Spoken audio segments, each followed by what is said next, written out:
چې دا زما 3 ورونه پراته دي جی دا مې زوی پروت دی دا مې د تره زوی پروت دی دا 15 جنازې زموږ د یو کور دي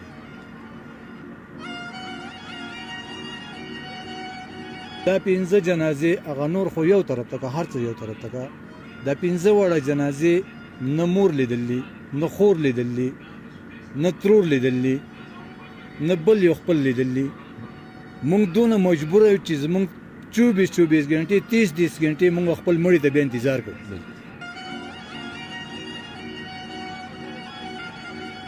چې هغه مونږ لراشي نو هغه مونږ خپل خپلوانو ته نشو خو چې مونږ هغه خپل خپلوانو ته خو چې داغه مخ هغه دیدار خو کیږي دا حکومت دونه غریب دی دونه کمزور دی چې د کوټ نه د دونه پروګرام نشي کېدی چې دا مړي د په یو هلیکاپټر کې اچولې او دایره لګلې وي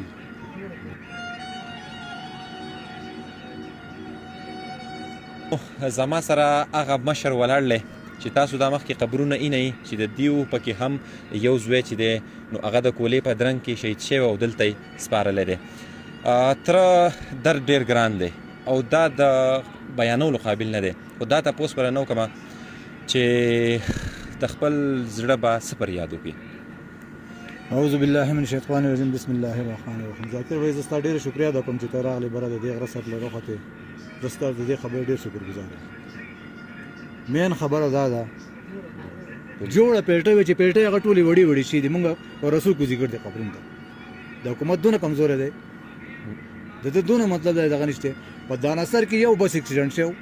هغه کې د پیښور شپږ کسان زمونږ وزیر اعلی صاحب هغه له 20 لک روپۍ پاند ورکول شو مونږ له یو گاډي داسې پروګرام مونږ له داسې طریقه مونږ نشي جوړولای چې زمونږ 35 مړي په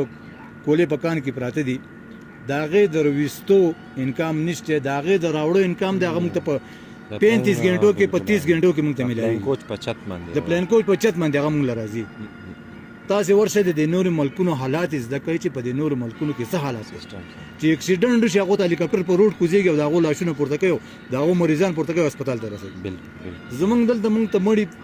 35 مړي دا زمونږ شي دي په پی ډی سی کې تاسو په 35 مړو کې زمونږ مړي چې راغلي موږ دا غو چا مخ نه لیدل دا غو چا لیدل نه دي نه میندو لیدل نه خويندو لیدل نه خپل عزیزانو لیدل